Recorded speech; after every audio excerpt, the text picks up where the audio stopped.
What's going on today, guys? This is Justin, and today we are looking at macro mode. Now, on the iPhone 13, 13 Pro, 13 Mini, and 13 Pro Max, basically when you go into the telephoto lens and you go really close to an object, the actual software in the phone will actually auto-adapt to what you're looking at, a leaf, a frog, a bug, anything, a piece of grass, and it becomes crystal clear. The iPhone 13 has a lens and software built into it that actually makes it a clear picture.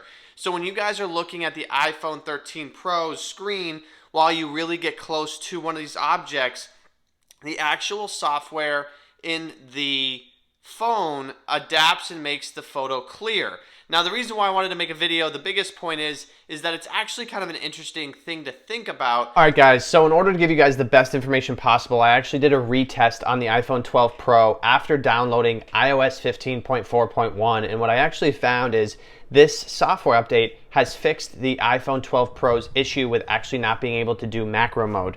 You see, both of them have a telephoto lens, but at the end of the day, the iPhone 12 Pro's software was not actually correcting the focus on macro mode to allow you to get extra close to that picture and actually use macro mode and utilize it to have an extraordinary good, crisp picture on delivery.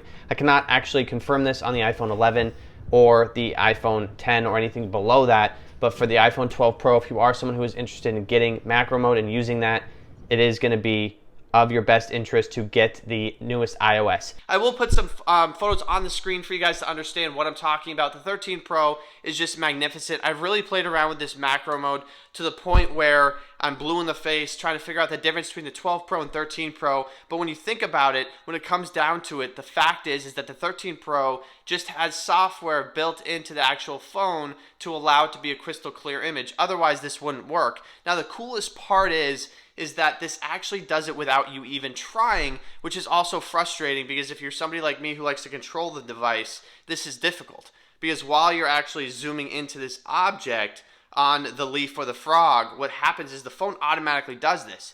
So other people on the internet have also talked about this, but it's frustrating because you actually don't have control to stop it, to make it do it at a certain time. So guys, think about why macro mode for a minute. Put in the comments what you guys are using macro mode for. I actually use it all the time. I got super into it the other day because I think it's so cool that you can get this close to an image and have it be clear. And it's not even that it's slightly blurry. I mean, we're talking pictures that are crystal clear, like on a DSLR that's worth $1,000. So that is a quick introduction to macro mode on your phone, guys. So enjoy.